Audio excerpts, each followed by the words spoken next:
All right, good afternoon, everyone. Of course, I can hear you. Good afternoon. Bonjour, bon dias, as they say. Buenos dias, I should say, as they say it in Equatorial Guinea. My name is Ibrahima Diong. I am from Senegal, and I am delighted to be the moderator of this afternoon session. You were the brave one that stayed with us in the afternoon because afternoon sessions are extremely challenging. In fact, in the business of public speaking, afternoon sessions are considered actually the cemetery of speakers because everybody wants to sleep as opposed to listening to people like myself. But luckily, I have a very deep voice, and every now and then I do sing and dance just to keep you awake and making sure we have a great conversation. Our topic, as you know, it's about open borders. How do we get the private sector involved in reducing the infrastructure gap across the continent for the sole purpose of boosting growth, but also creating jobs across the African continent? Before I bring in the Vice President Khalid to come on stage and set the scene for our conversation, and by the way, given that we have less speakers than anticipated, we're going to keep this as interactive as possible. So at some point, we're going to open the conversation to the floor so you can chip in and contribute to the discussion. Let me say a few words just to set the scene before I ask Khalid to come in. I'm sure most of you have heard about the Continental African Free Trade, which everybody talks about as the great success in terms of bringing the African countries together. But you will agree with me, unless we fix our infrastructure, that continental trade is probably not going to go very far. We have to trade goods, we have to transport from one country to another. So therefore, infrastructure is an important part of the Africa free trade. I think second, as most of you know, and the bank I think knows this better than anyone, there's a huge infrastructure funding gap. If my numbers don't fail me, it's about 40 billion annually for the next 10 years. That money is not going to come from the public sector. It may come actually from the private sector. And that is why engaging and talking to the private sector is extremely important. And that is why we have this topic today. I think the third thing that needs to be recognized, in addition to Africa, we also have the rest of the world looking at the African door as an opportunity. China is one of them. In some cases, we may have to foster and boost global partnership in order to be able to actually fill in the gaps. So that's why we're delighted to have on the panel China as one of the governors, who will be giving us the perspective of China as well. Now, infrastructure, as you know, it's not just about building them. They have to be sustainable, so you don't have to build them every 5 years. They have to be of certain quality, and that is why this conversation will also look at how do we build sustainable infrastructure so that going forward, we will likely have the infrastructure that match the continental free trade that we have as a continent. And last but not least, extremely important, the African Development Bank is our bank. They have a major role to play in making sure that we can have an honest broker as a bank to be able to really bring in the private sector around the table. And that is why this conversation, beyond just talking about the issues, we want to be extremely pragmatic, solution-driven, but also more importantly, just to make sure we see what do we need to do to make sure private sector that has a choice to invest elsewhere can actually show more interest in investing in infrastructure in Africa. So without further ado, to set our conversation going, I'd like you to put your hands together as I actually invite on stage my good friend Khaled, who is the Vice President in charge of regional integration at the African Development Bank, to get our conversation going. And I'll come back and invite 3 governors and 2 to join me on stage. And we'll have a great, great conversation. And as I said, we want this to be as interactive as possible. So at some point, I will hand over the floor to you so you can chip in into the conversations. Do me a favor, put your hands together as I invite Khaled to come and join me. Can I finish my speech before you talk to me? What do you want to say? It's very interactive, so she's going to tell me what she's going to say. The meeting is not downstairs, the meeting is here. It's a different meeting. So we're very interactive. So we take comment and feedback as well. All right, Khalid, the floor is yours, and I'll come back and continue. Thank you very much. Well, thank you, everybody, and welcome to this very important discussion on open borders through private sector development, how regional infrastructure can boost growth and job creation.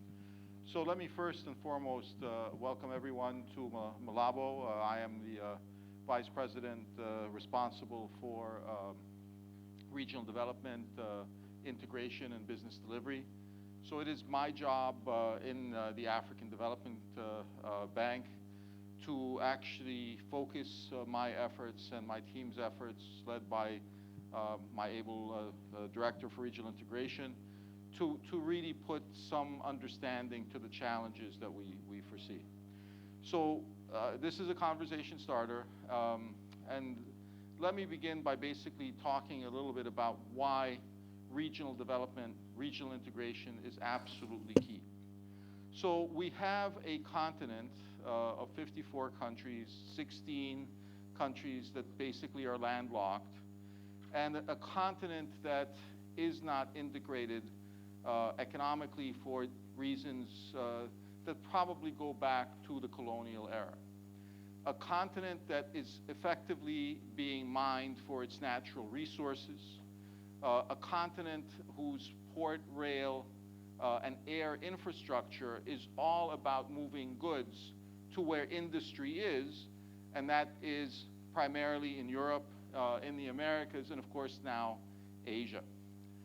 And so our biggest problem as a continent is that we do not have the infrastructure that connects our ports, our rail, our air links to one another, and not having those links effectively means that even if we could trade amongst each other, we can't move goods as easily from one country to the other.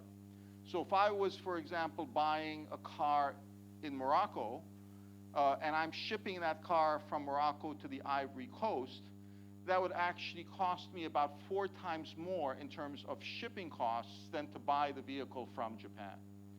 So this in and of itself is quite a challenge. The second challenge is for most of the goods that are actually manufactured on the African continent, we do not have comparative advantage primarily because we don't have economies of scale. And not having economies of scale is a particular challenge, because why would I import something from within the continent when I can import it from outside the continent if it's 30 or 40% cheaper? Then this takes us to yet another dilemma, and the dilemma of job creation. The African continent as a whole generates a meager 3 million jobs per annum. And the number of new entrants into the labor force are in excess of 13 million people a year. And so if we continue on this current trajectory, in 10 years, we will have created a job deficit, better known as unemployment, of 100 million youth. So the challenge is going to be how we generate this level of employment.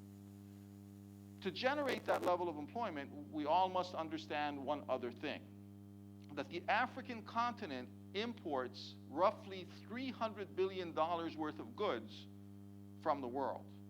It imports $300 billion of goods from Asia, from Europe, and from the Americas. And as everyone understands, that when you import something from outside a country, from outside a continent, you are effectively offshoring these jobs outside your country, outside your nation, or outside your continent. So if I buy this suit from Italy, I've employed someone in Italy.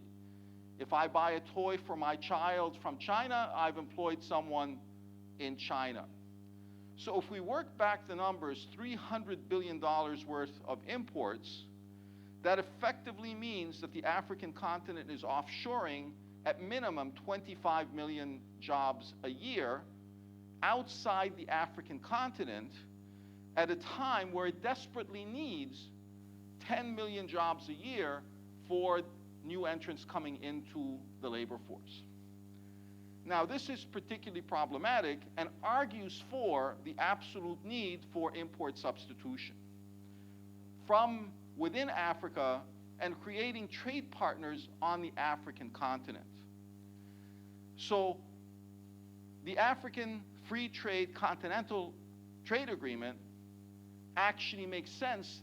Open borders make sense because it then becomes imperative for us to trade amongst each other.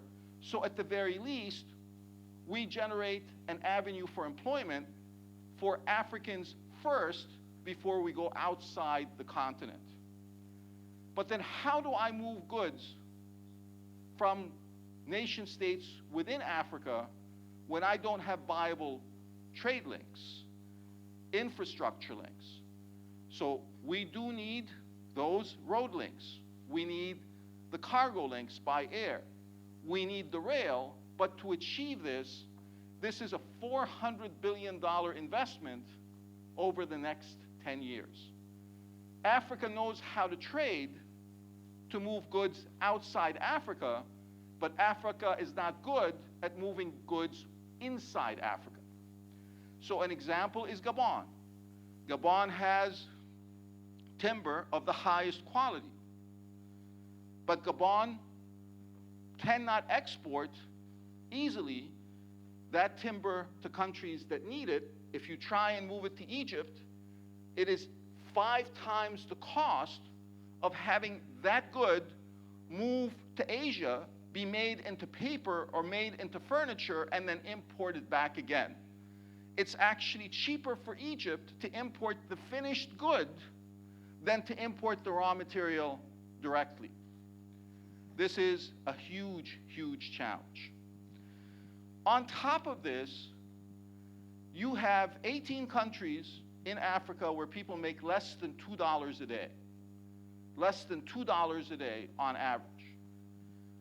And for the entire continent as we know it, people are living off less than $5 a day, to be exact, $4.7 a day at best estimate.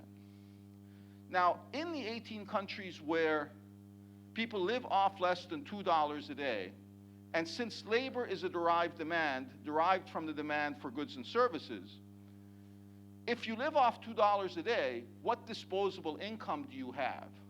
And the answer is none. You are living hand to mouth. If you have no disposable income, you have no consumption. If you have no consumption, there is no signal being sent to the domestic private sector to produce. If the domestic private sector does not produce, then there is basically no demand for labor. And this is the vicious cycle of poverty that these 18 countries cannot break away from.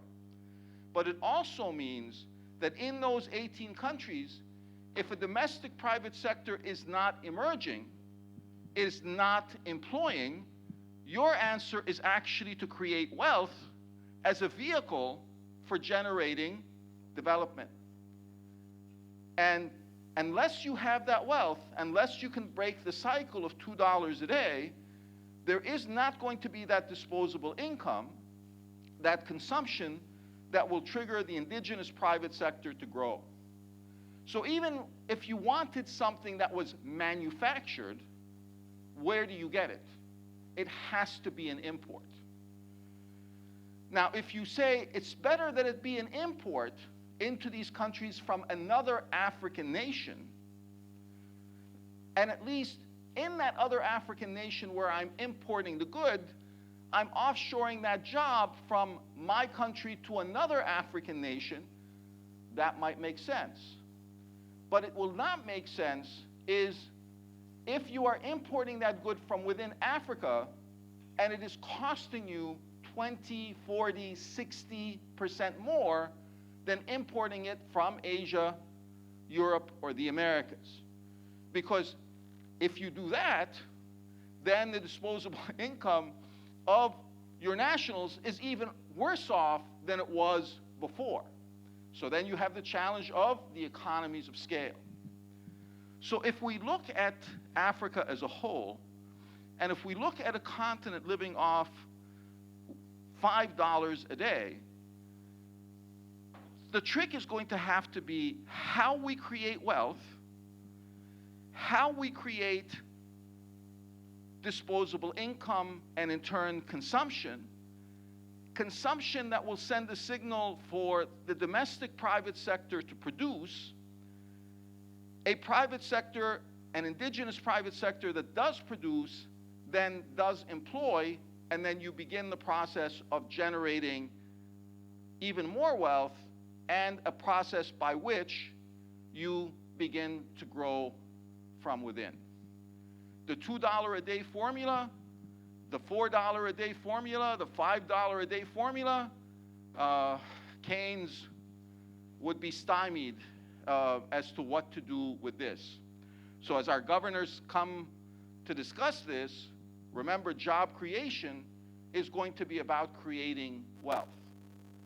About creating wealth that will create the demand, that will create the consumption, that will create the employment. So Africa has to find a way of developing trading partners. So let's assume it finds a way of finding the $40 billion it needs a year to generate the infrastructure. So the first question is going to be, you've built the road. Now, even when you build the road, the good coming from north to south, or from south to central, or from central to east, also has to be priced in a way where by importing it, I am not paying a surcharge on top of what I would be getting if I brought it from outside Africa, thus, as I said before, leading my nationals to have even lower disposable income, and then generating what effectively would be a tax that would be an implausible tax to apply to someone who is making less than $5 a day.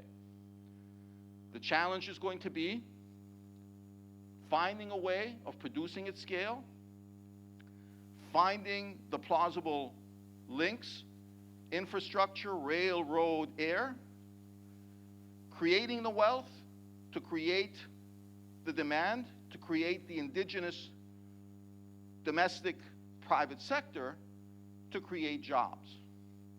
How do all these pieces come together? Well, if you think it's impossible, you're wrong, because China did it. If you think it's impossible, you're wrong, because in the Americas, we have multiple examples of countries that were able to do it. So for sure, Africa being an economic bloc is something that Africa has to accomplish. It has to be an Africa that goes beyond ECOWAS.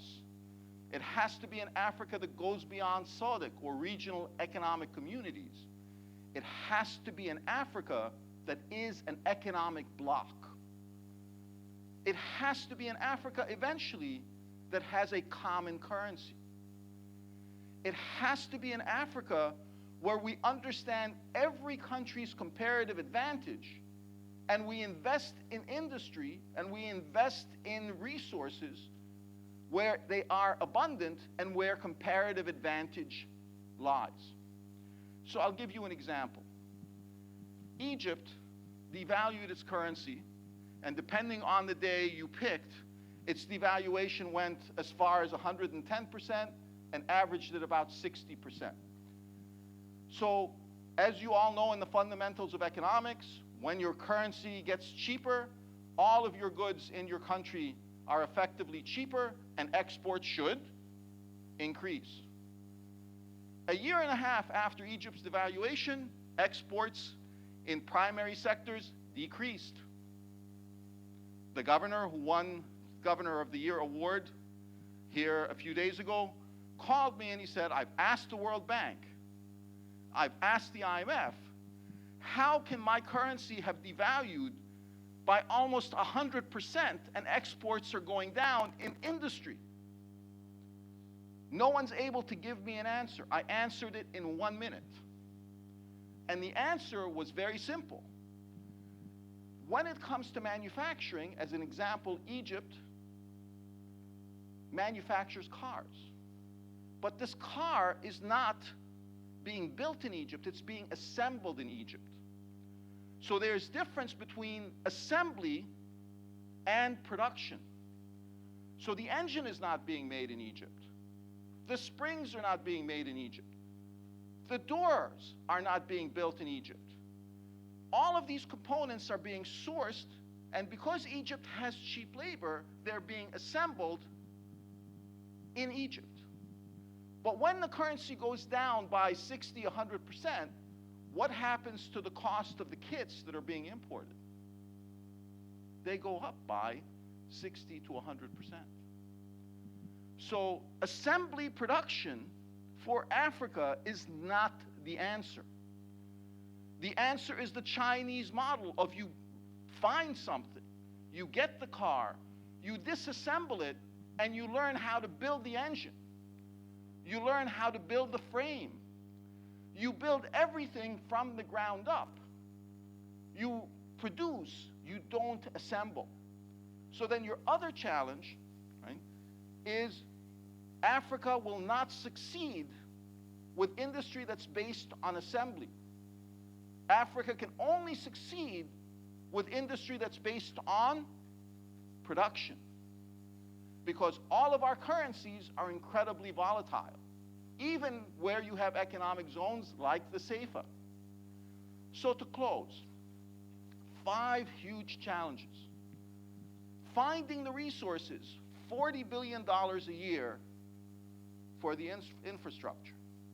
You've done it. When the infrastructure is built, it cannot connect one economy to the other when there's nothing to transport. So the concept of building the road to nowhere can also not apply. Supply will not create its own demand. So I need to create plausible trade links. And to those links have to be the comparative advantage of every country that can make it and manufacture. The next challenge number 3, is creating that domestic private sector, that indigenous private sector. To do so, you have to create wealth. If you don't create wealth, it is a discussion that is moot. No one in a country where people live off less than $2 a day should expect a domestic private sector to be vibrant, because there is simply no disposable income or consumption to make it viable. Then to which, if you don't have that consumption, you don't have that production, and you don't have that employment. You have to unlock the potential. And then finally, how do we think through a continent that is a cohesive economic bloc, building on nations' comparative advantage, developing links, road, rail, and air that make sense with a proper wealth creation strategy? If you can unlock this puzzle, if the panel can unlock this puzzle today, I would be very happy to hear how. Thank you very much. Thank you. Thank you. Thank you, Mr. Vice President. And I have no doubt by the time we're done that puzzle is going to be unlocked, because we have 2 great panelists going to join us, but a lot to chew on, starting with the cost of doing business in the continent being quite high because of the infrastructure challenge, and the importance of recognizing that we have a very huge demographic dividend, whereby if you don't address it, we're going to offshore our jobs to the rest of the world, but also the importance of being competitive by having the economic scale, but also building that consumption at a local level so we can actually create the demand. So lots of stuff that we need to be addressing on this panel Can I ask you just to put your hands together as I invite two actually governors who can bring two different perspectives. First, the governor of Congo joining us, Madame la gouverneure, si vous pouvez nous rejoindre sur scène, je vous demande de l'applaudir. And we're going to have another global perspective, I think as Khaled mentioned.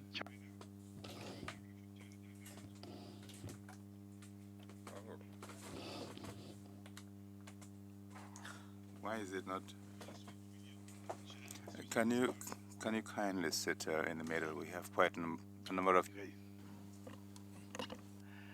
Now, as I said, the beauty of having less panel members that give us actually more time to have a conversation with you at some point.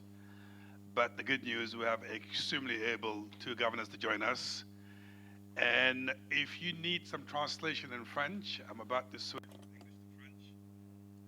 from English to French. Governor from Congo in French, and I will ask a question to the governor of China in Chinese, believe it or not, just to make sure that we have the language covered.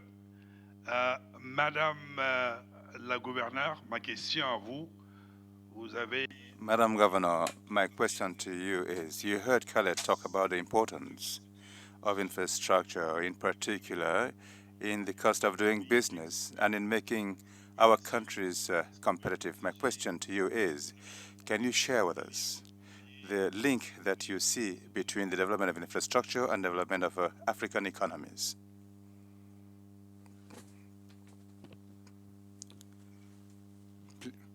Thank you very much, Mr. Moderator, for giving me the floor. First of all, I would like to thank the African Development Bank for having given us the opportunity of expressing ourselves. When the theme was suggested, I wondered, what would I be able to say that has not been said or known by everyone, given that regional integration infrastructure are so obvious for wealth creation. So I told myself that the easiest thing to do would be to use my own words,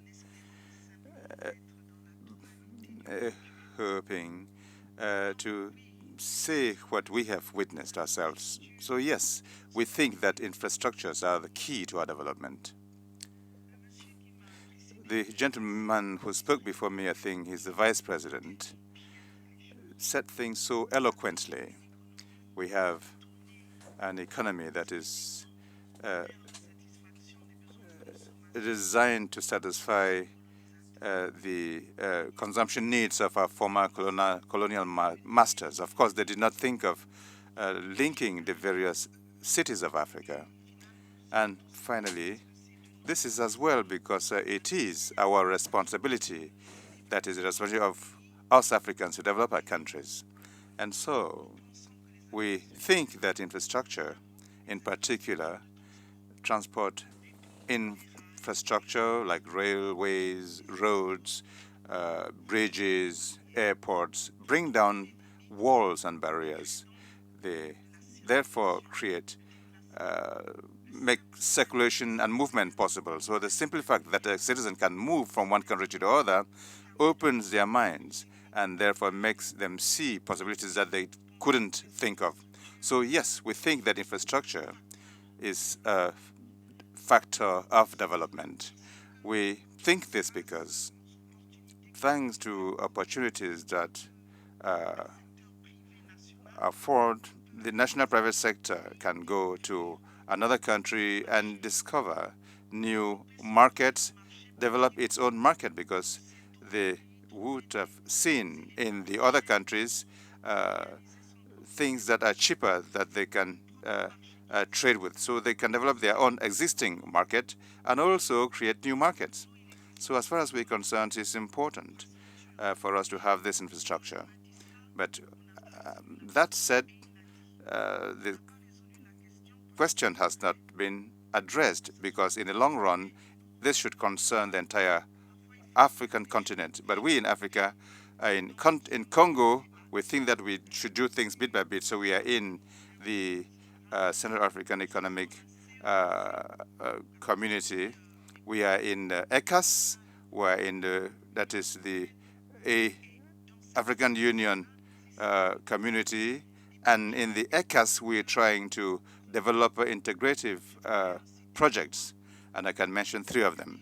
I think there's already a project that is well known, that of the bridge and railway project between the two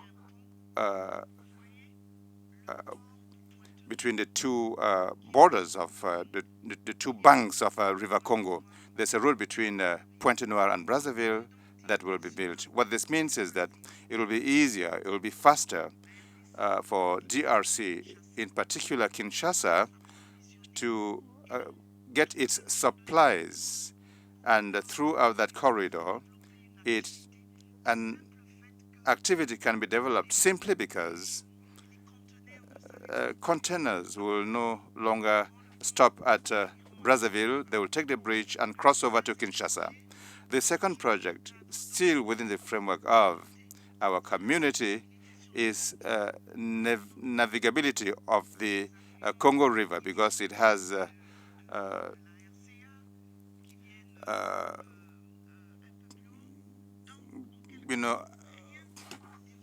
navigabilité, on va créer du trafic. Because we have other rivers coming in from other countries. And so our small and medium-sized enterprises, which should create the foundation of our development, can grow.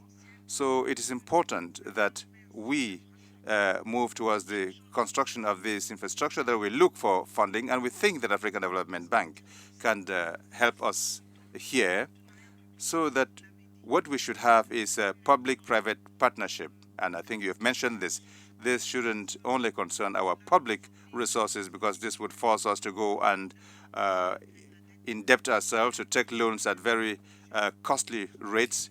So to conclude on this first point, yes, infrastructure, we need them. And yes, at the sub-regional level, we're going to move towards developing our infrastructure. And in the long run, and I think within the framework of the free trade area, we would also be in a position to bring our success, our experience to the area. Of course, the free trade area would need to address some challenges. For instance, we need to harmonize rules and regulations, and in our zone, we have at least an advantage. That is, we have the OHADA code, which harmonizes trade regulations, because we need to have an African bloc. But if each state has its own rules, its own business rules, what can we ensure that the private sector in Africa develops? So this is also an important problem. That is the harmonization of a business law, so that we have the same understanding of how we can prepare a contract, what obligations should feature in a contract, and how we can deal with the disputes. So I think there are many challenges. I will end here. We have the whole afternoon to discuss this. Thank you. I think we'll take up another subject which has to do with seeing what can be done in concrete terms in your sub-region, and how we can encourage the participation of the private sector in investment. Well, she talked about creating economies of scale in order to attract the private sector. I think from what you have said, you've talked more on the public sector than the private sector. So are you ready to create the conditions so that private sector can invest further in the sector?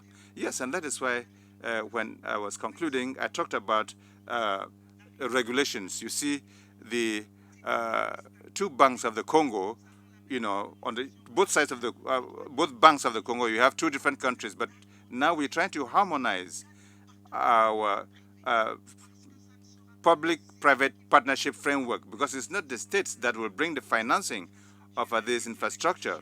The state is only an enabler. It only regulates. It creates the necessary conditions, and the investors who come know exactly how things will be done, because in all contracts, if everything goes well, all of this will be regulated in the same way on both sides of the banks.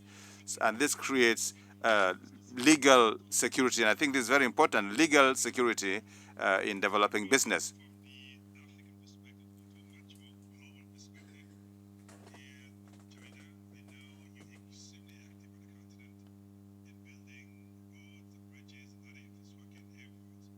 So my question to you, if you listen to the conversation we had earlier about the opportunity in investing in infrastructure in Africa, the huge funding gap.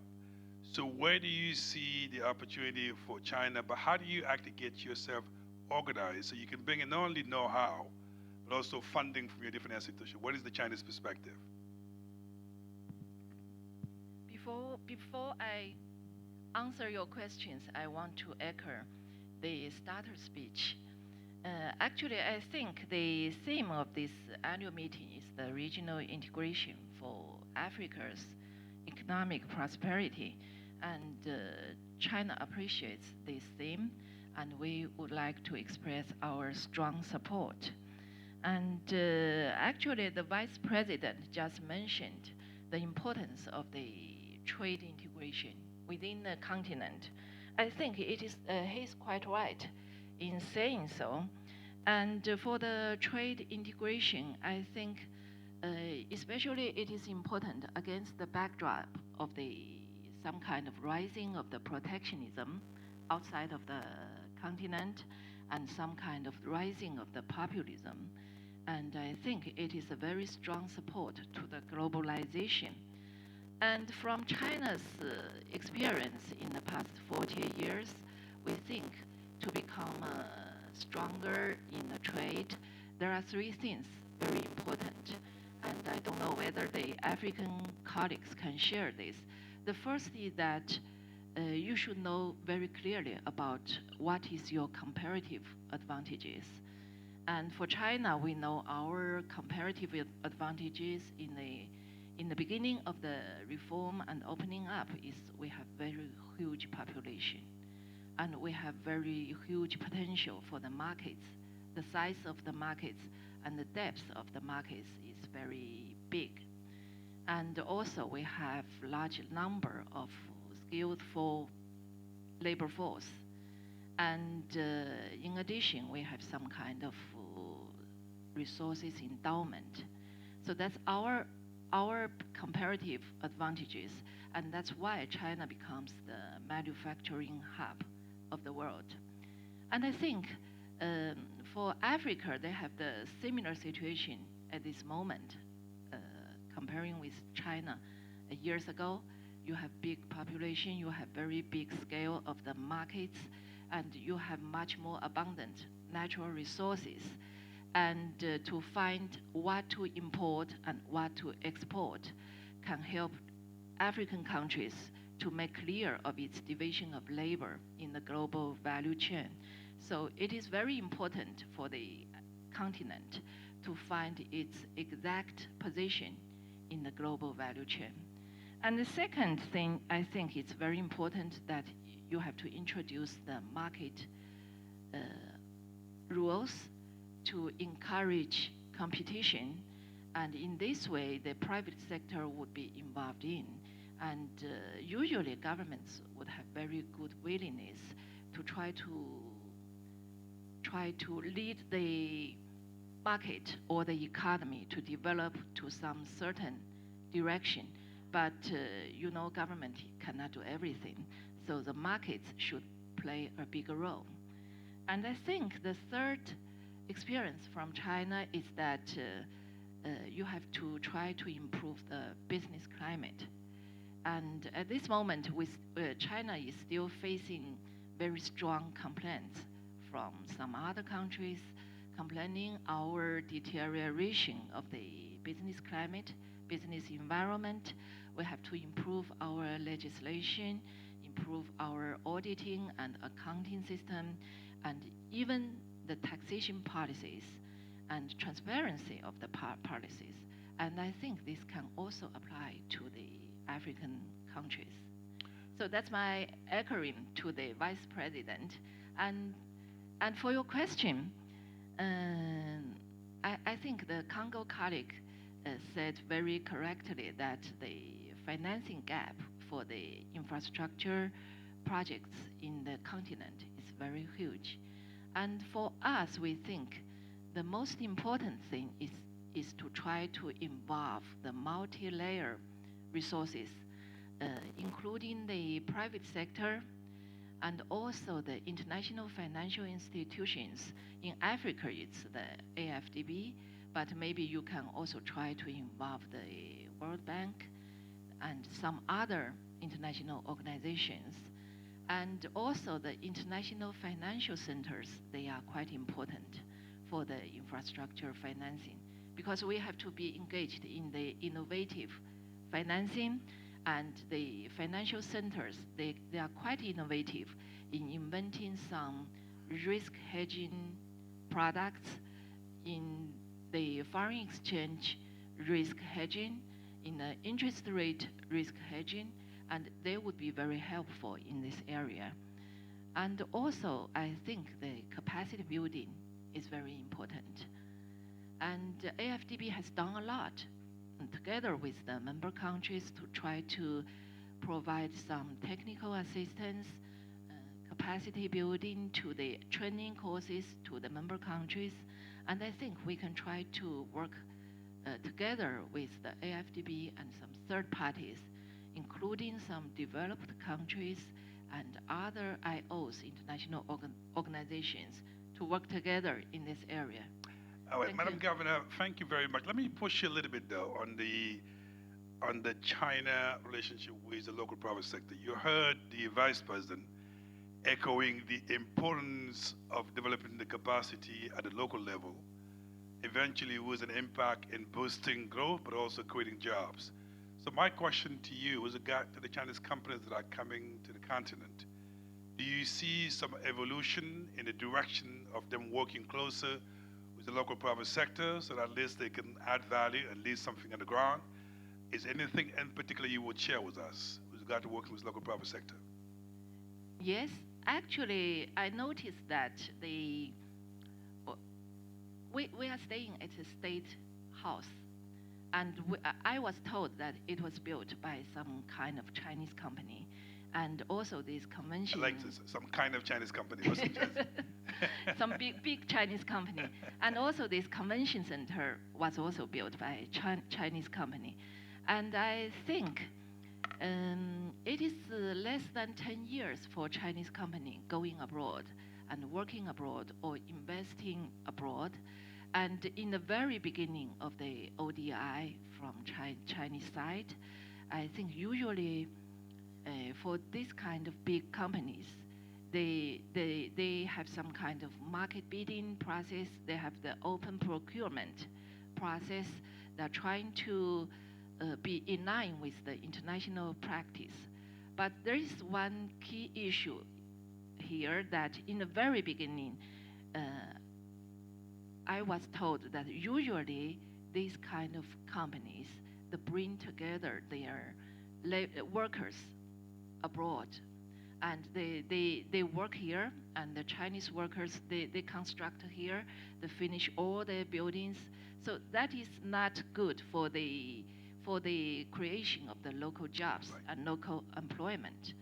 And with the development of our companies and the maturing of Chinese ODI, more and more companies, they adopted another strategy. They also bid internationally. They have some kind of open procurement internationally, but they bring the techniques out. And they have some local workers here, and they try to work together with the local community to be helpful in both the infrastructure connectivity as well as the job creation. All right, xie, as they say in China. Now we're going to actually do something a little bit different. I'm going to come to you. Je viens vers vous. Je viens vers vous. Oh. Alors justement, c'est pour ça que je voulais venir. On va innover un petit peu. Olivier, par exemple, avant de retourner à l'audience, je me tourne vers vous. Est-ce que vous avez une question pour la Chine? Est-ce que la Chine, vous avez une question pour le Congo? Est-ce que vous avez une question, par exemple, pour la Chine? Est-ce que j'ai une question? Non, je voulais d'abord apporter une information. En septembre, au Congo, à Brazzaville, il y aura le forum Investir en Afrique, Chine, Banque mondiale. Je crois que tous les États africains qui sont gouverneurs de la BAD auront cette information et seront invités. Et dans une des thématiques proposées par la Chine figure en bonne place le partenariat public-privé. C'est pour dire que la Chine est en train d'amorcer un tournant, à mon avis, fondamental. C'est-à-dire que ce ne sera plus, comme on l'a vu ces dernières années, une relation État chinois, État africain, mais maintenant on va faire intervenir le secteur privé chinois. Et si le secteur privé chinois intervient, ça veut dire qu'il doit obéir aux règles de concurrence qui sont celles qui s'appliquent à tout le monde. Ça veut dire que les entreprises chinoises chez nous doivent travailler de la même façon que les autres entreprises et respecter donc le droit local et faire en sorte que la plupart des marchés qui sont most of the par ces entreprises voient products that are l'extension de la main-d'œuvre. the enterprises would be using local labor. Are you saying that you want to have ask a question to the governor of China? Well, I'll handle my own business, and then maybe I'll move on. I'll have a good question to ask. At the China-Africa relationship. All right, so my question to you, because in most of this panel you speak to the audience but you don't talk to each other. So my question to you, do you have a question to the governor? Maintenant, j'ai une question. Allez-y. Oh, yes, now I do have a question. We learned that the People's Republic of China has developed a development agency. Now, how is this development agency going to work with us? That is, we African states. Just give it to the governor of China. Go ahead. Actually, before I answer that, what's the role of the development agency? Maybe I can briefly introduce our development financing mechanism. And actually, in China, we have a multi-layer development financing mechanism. The major role are played by the several development institutions, such as the China Development Bank, China Export and Import Bank, and they provide some concessional loans to some infrastructure projects here in Africa. And in addition to that, they are also engaged in some commercial projects here. And we think for the development financing, it is very important that it should be focused on the long-term strategic projects with maybe very narrow margin of the profits. But we stress the financial sustainability for this kind of institutions. And up to now, they are functioning very well. And apart from that, we also encourage the commercial banks to be engaged in the infrastructure financing based on market rules. So they should assume the revenues and losses on their own, and they can make the decision based on their own judgments. And I think that's last year there is a development agency set up in China, and it is quite different with from the others. It is only conduct the official aids for developing countries. So it's something like, how to say that in English? It's official assistance without any expectation of the repayment of the principals. So it's the government contribution or donation.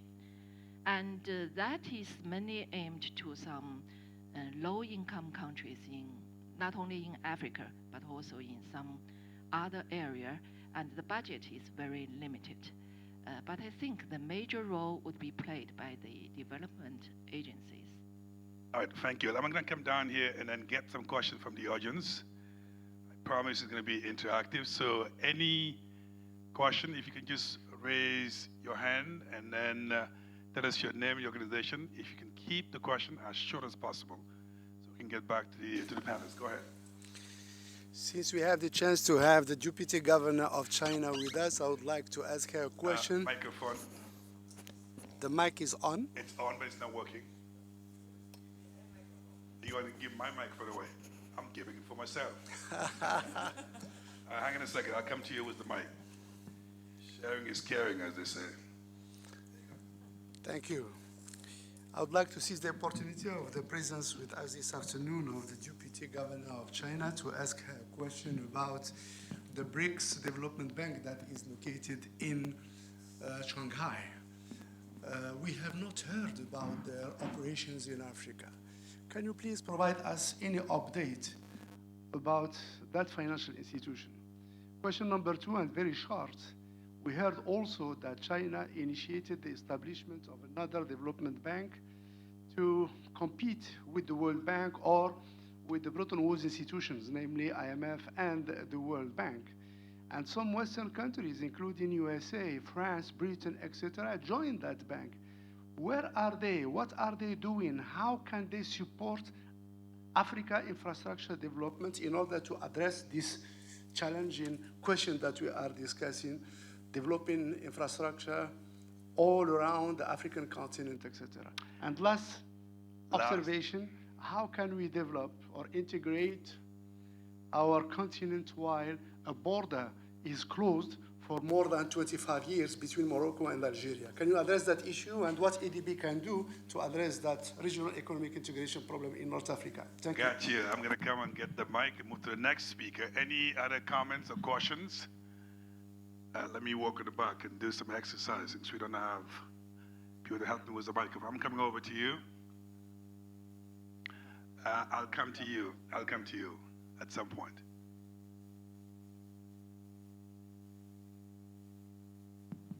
Merci pour la parole. Thank you for giving me the floor. My name is Pascaline Mutika. I'm from the Fund for the Promotion of Industries in the DRC. We've been talking about regional integration in Africa, and the culmination of this process is that we are increasing the volume of trade among African countries. And yesterday we talked about 3 figures. Sometimes it is 3.5%, it is 4%, and so on, which means that at the end of the day, we'll be having greater intra-African trade, which implies that Asians and Europe would be losing a bulk of the market in Africa. Now, I'm asking how they are taking this. Are they ready to accompany Africans in having greater intra-African trade at the end of the day? Let's balance the question and get other countries to. I'll come to you at some point. Go ahead. The mic is on. Go ahead. Yeah. This question is for the governor of Congo. And then, what areas do you think Chinese companies should do business at Congo? And what do you think the Chinese financial institutions should play the role at Congo? Thank you. Very pragmatic questions. Let's go over here.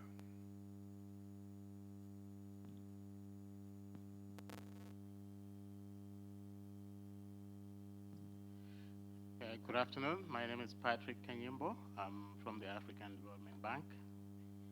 I'd like to pose a question to the Chinese governor. We've been discussing on the role of the private sector in bridging the infrastructure gap.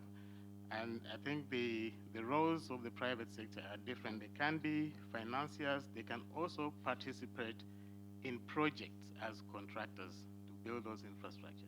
And in the case of China, you see that most of the Chinese companies, they have that capacity. They compete and they outcompete most of the African companies. The question is, what did China do to build the capacity of their private sector to be able to go out there and compete in major infrastructure projects? what can we learn from them? What does the governor have to say in terms of the advice for us as Africans to also build our private sector to be able to participate in these major infrastructure projects? Got you.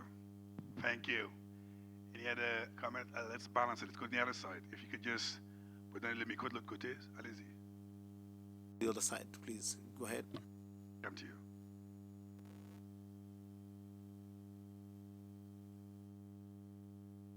Good afternoon. My name is Tunde Shimoyan. I'm the founder of a tech startup called Africa Skills, focused on African professionals, companies, and development agencies. My question is to the governor of China.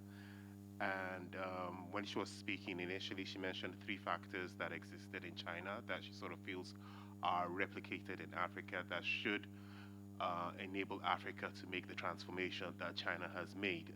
She mentioned population, the size of the market. I think the third issue she mentioned was skillful labor force. I think this is a bit absent in Africa, especially at the technical level. And my question is, how did China basically develop this technical skill set that's so important for infrastructure projects? I'll give for an example. Can we just keep it short though, because we're Okay, all right. that's it. I think we got the question, if you don't mind. Yes, that's the question, basically. Lovely. Okay, thank you. Yes. Can we just get on the back here and we'll wrap up and go to the panel, please?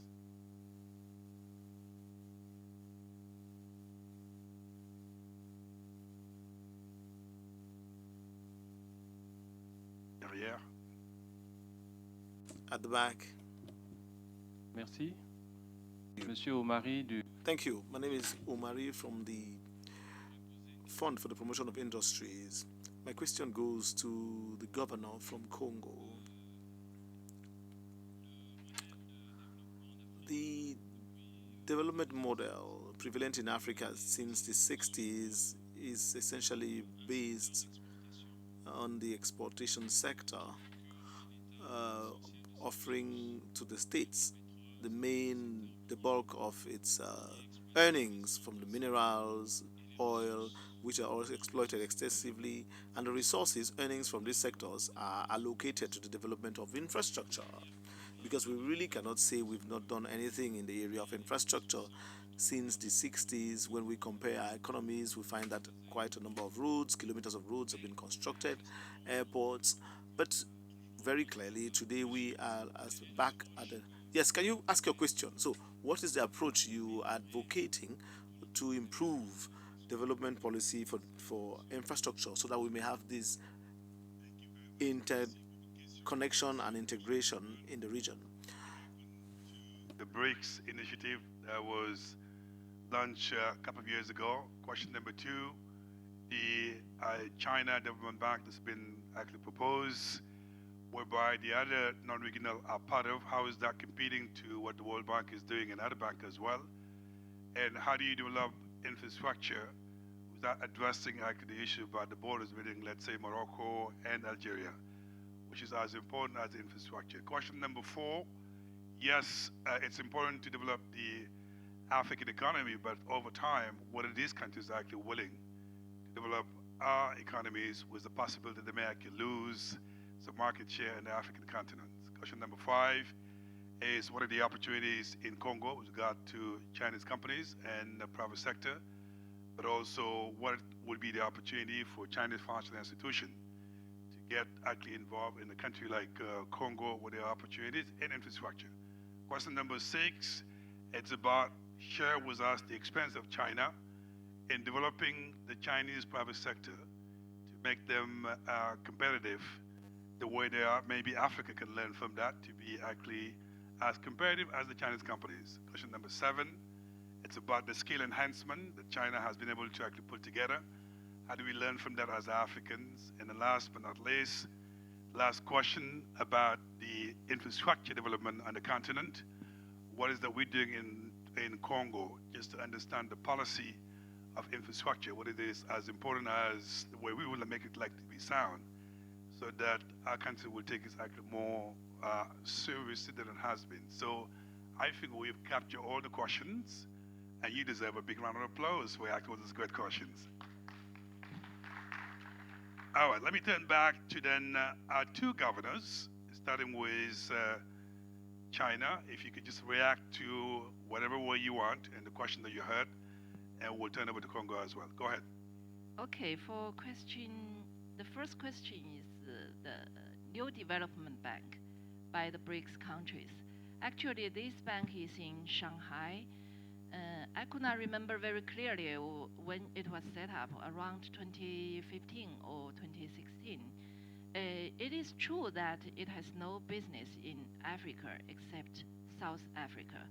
And because at this stage, its business scope is restricted within the 5 member countries. I don't know when it will be open to other countries, but definitely it needs some time to see whether the institutional arrangements for the bank is appropriate. So this is the first question. And second one, I think you are referring to the Asian Infrastructure Investment Bank, that's AIIB.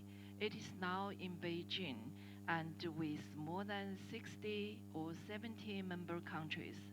And the US is not one of that.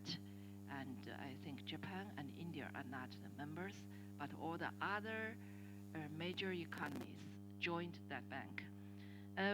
To set up this bank, we don't want to compete or outcompete with the World Bank or other MDBs.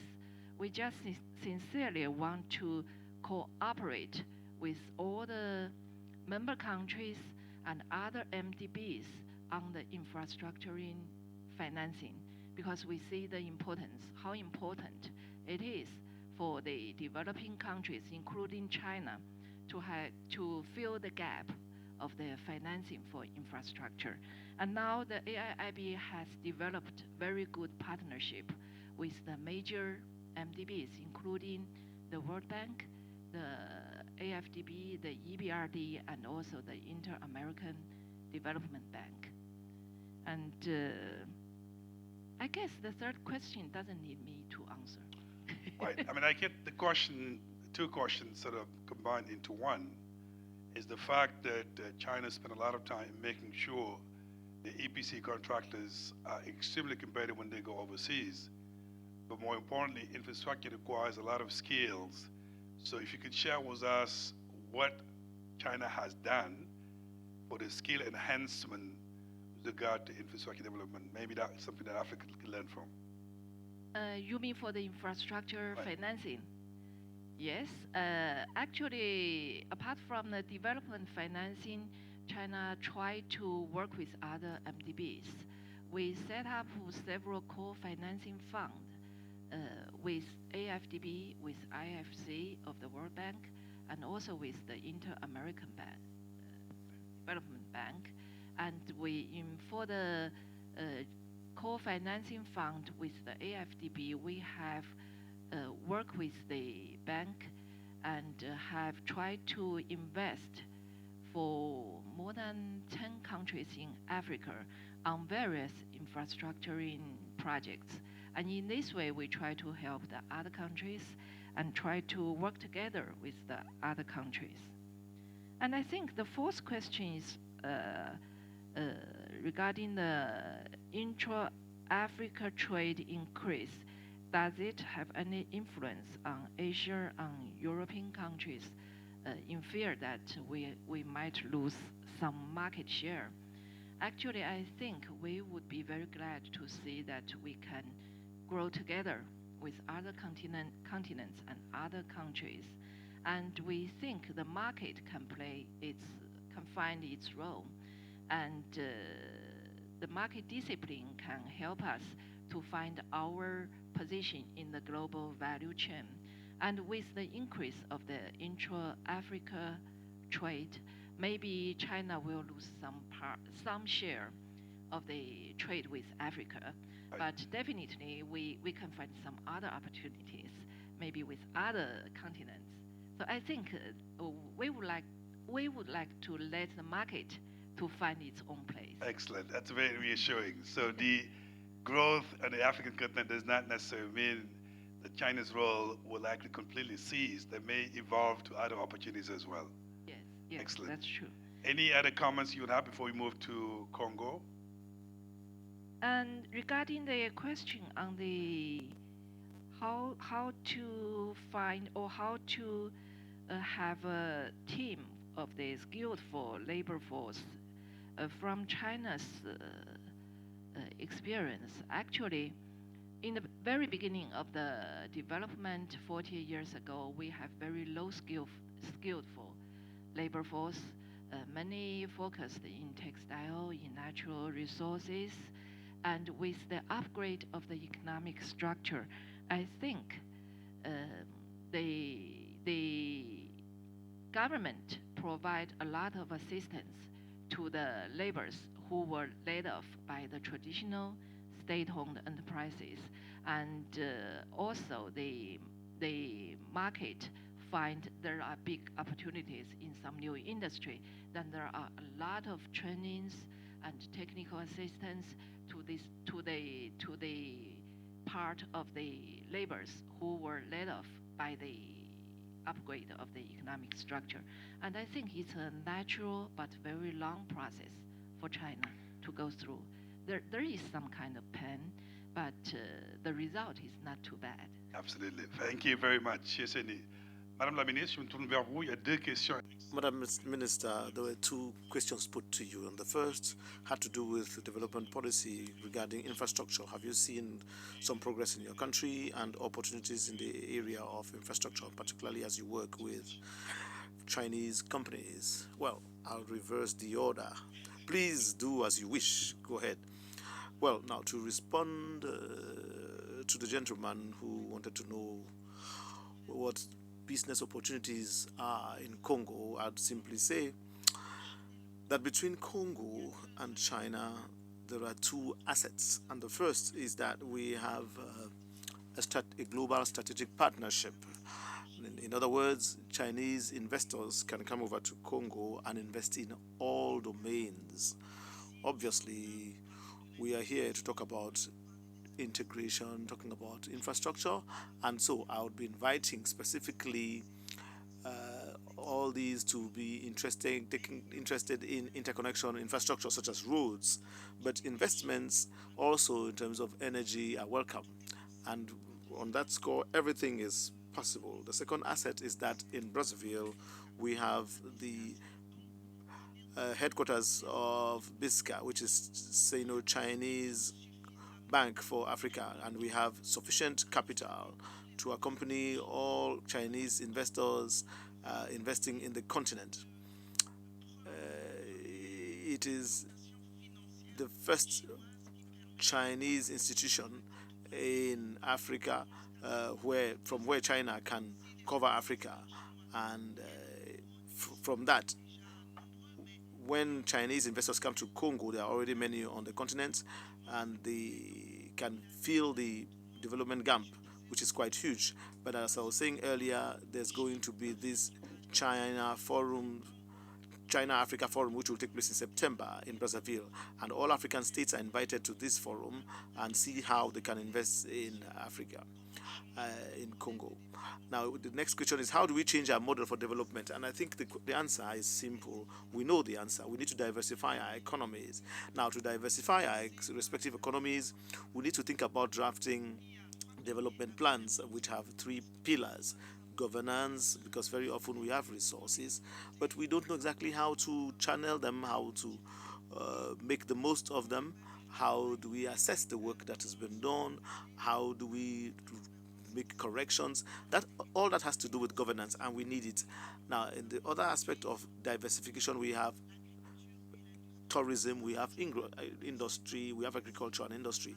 I think if we proceed that way with a greater degree of good governance, proper human capital, would be able to turn our backs to mono industries, to mono oil sector regarding Congo in particular, so that we can align our countries to emergence and development. Yes, Madam Minister, I know this question does not concern you in your sub-region, but someone put it to me. It was asked by our friend from Morocco. Now, beyond developing infrastructure, how do we circumvent or address the challenge of frontiers, policies, and the issue of having the necessary investment? And if you don't solve the issues of political issues among countries, how are we going to develop infrastructure in the region? I think the answer was given to us this morning during the speech of the African Union Commissioner. I think we need to find a consensus. And I think that the African Union is doing an extraordinary work, and I think we should continue encouraging this work, and I think we should bring our own contributions so that this organization can work as well as possible. I think that when there is political will, everything is possible. Absolutely. It's the final word of our conversation. Let me turn over to both of you, starting with China. If there's two strong messages you want to get across from this conversation, what would it be? Just extremely important message that we should take away from this conversation. What would it be? The first is that for the regional integration of Africa, the infrastructuring, connectivity, and financing is quite important. That is the first message. And the second one would be that to have the trade integration and infrastructuring integration, the involvement of private sector is also quite important. Excellent. Two strong messages, Madame la Ministre. Deux messages très forts de cette conversation.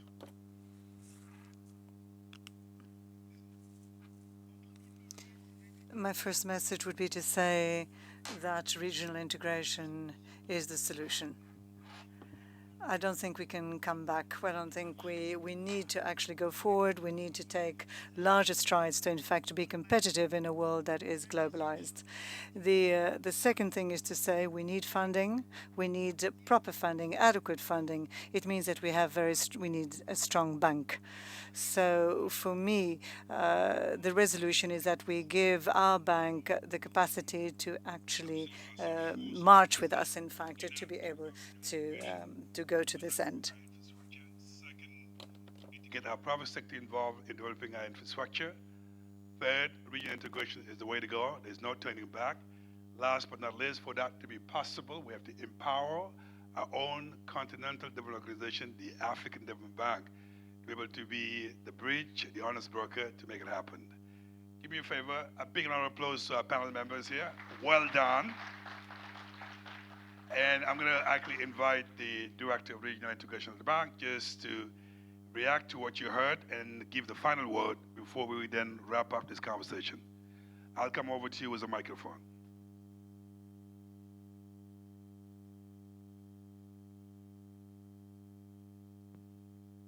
Thank you very much.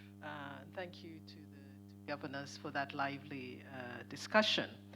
I'll just take a few moments just to say that regional integration is very important, but how do we actually make it practical?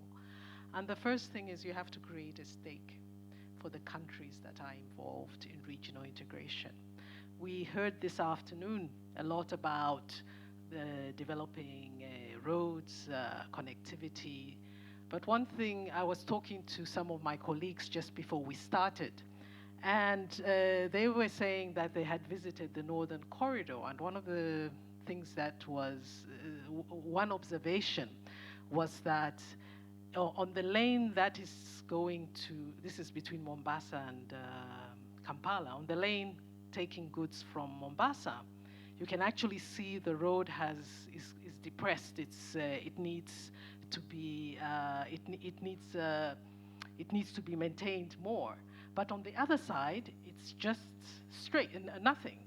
And really, what was what was very striking is that it's because on the side of the goods coming from Mombasa, they're carrying a lot of goods, but they're coming back to Mombasa with nothing. So that was very, very interesting observation. And that's why we have decided at the African Development Bank to actually look at not building roads going to nowhere, but to start thinking of developing economic corridors. What sort of economic activities should we be developing along those corridors, and how do we bring countries together to look at specific sectors, look at improving the ecosystem within both countries, so that we try and also look at how we can develop regional value chains. Because I think this is very, very important, because regional value chains give us the opportunity of trading in components. When we talk about high levels of intra-trade in Europe and in Asia, it's because there are all these suppliers who are trading, who are supplying each other with parts, with components, going into the final product. So production actually occurs across a number of countries. And that is how you create the jobs that we so desperately need. The second aspect, which I also want to raise, is the whole issue of mobility of talent across borders. I think it's very, very important. We're very inward-looking as Africans and very open to bringing in talent from outside Africa. But when it's talent from within Africa, we put all sorts of roadblocks. We make it so difficult for talent from within Africa to travel with, to come in. So I think that is where we need to be very committed, because it doesn't make sense if you've got excess. So I'll give you an example. From where I come from, we all know that it is, I come from Zambia. We all know that if you're building a house, you're going to have to get Zimbabwean, not builders, but to come and finish off, do the finishing and everything. You go to Zimbabwe. But there's no formal arrangement that makes it possible for us to source that talent to come in. So I think this whole issue of mobility of labor across borders is very, very important, and also to recognize the qualifications that across countries. I think this is a very important aspect. So I see that going forward, for us to take advantage of the continental free trade area, we're going to have to think and do things differently. We're going to have to start thinking, how do we develop this regional value chain? How do we develop suppliers? How do we look for laborers within Africa?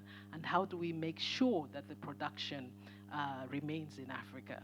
How do we source transport services, logistics from within the continent? And I was very happy yesterday when I heard during the opening session that the president of DR Congo said something very important, that he has the resource, the energy that could industrialize Africa. I think that was very, very important.